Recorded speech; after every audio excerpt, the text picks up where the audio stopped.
Hello, there's a 10-part formula to all your marketing. That includes presentations, leaflets, posters, adverts, anything.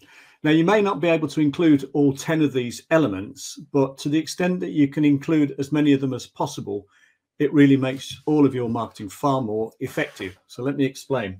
The first thing you need is a headline which addresses your ideal target customer or client, your niche, where you've positioned yourself as an expert. And the headline should highlight a problem or an issue they've got that they're concerned about.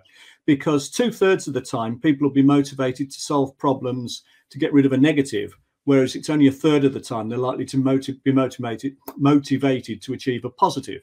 So you want to highlight an issue or a concern. And then you want a subheadline that promises a solution. So it might be something like, is your child being properly educated at nursery school?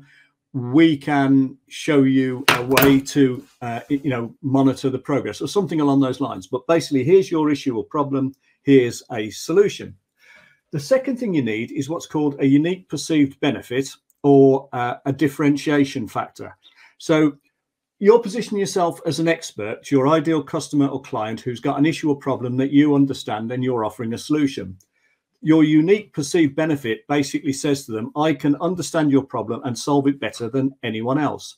And if you do that, what that means then is you're not competing with all the others who are commodities. You're setting yourself apart. You can charge higher prices, you'll sell more. And not only that, you can put your price up. And your price is not price sensitive. So your product or service is not price sensitive, which means you can maybe put your prices up 10% and only lose, say, 5% of volume and end up making more profit.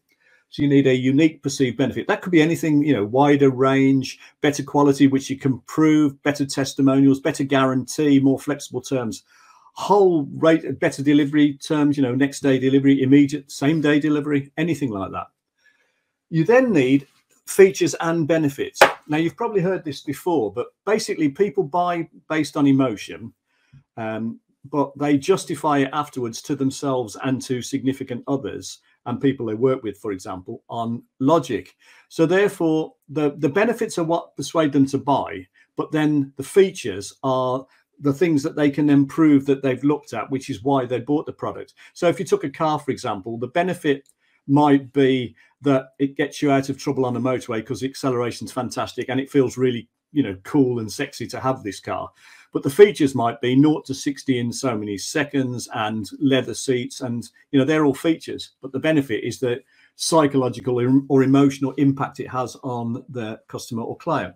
So you need both that to persuade them to buy, that they justify it so they don't cool off. You then need a compelling offer. And again, this is very interesting and very few people really understand this. There are actually two types of offers.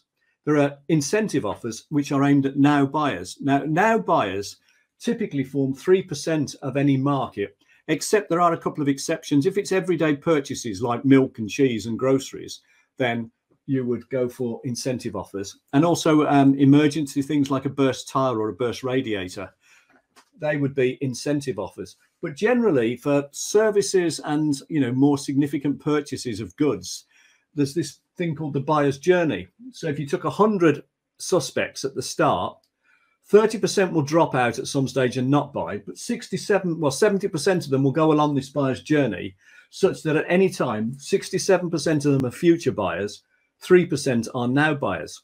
So if you're just having an incentive offer aimed at the now buyers, you're only appealing to 3% of this market. Whereas if you've got what's called an informational offer, which is something like which is called a lead magnet, so it's something like a free report or a free brochure or ideas guide, that gets you in at the start of the buyer's journey, and it then means you can nurture them along the buyer's journey with what's called a drip campaign, which is where you supply further pieces of information along here to help them make their decision to eventually buy, and they'll buy from you because you've nurtured them. You need to then take the risk away. So two ways of taking the risk. The main ways, or three actually, if you include this, but the two main ways are social proof. So that's things like testimonials, but it's also things like qualifications, newspaper clippings, anything that proves that someone else has bought this thing or that you're capable of delivering the promise you've made here. That's social proof, and that's very powerful.